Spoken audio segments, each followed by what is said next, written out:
ఇలాంటి చిప్స్ అయితే తీసుకోవాలి.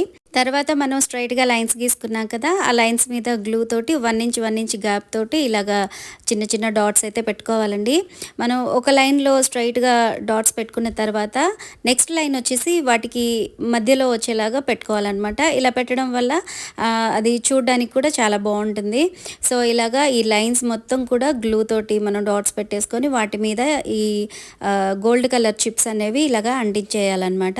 సో, మనం కావాలంటే అది మిషన్ స్టిచ్ చేసుకుంటూనే ఇవి చిప్స్ అనేవి పెట్టుకుంటూ స్టిచ్ చేసుకోవచ్చు. కానీ అవి ఫాస్ట్‌గా స్టిచ్ చేసేటప్పుడు ఏంటంటే ఈ చిప్స్ అనేవి కదిలిపోతాయన్నమాట. సో, అందుకని మనము ఆ లైన్స్ మీద స్ట్రెయిట్‌గా ఆహ్, ఈ చిప్స్ అనేవి గ్లూ పెట్టేసి అంటించేసేసుకోవాలి.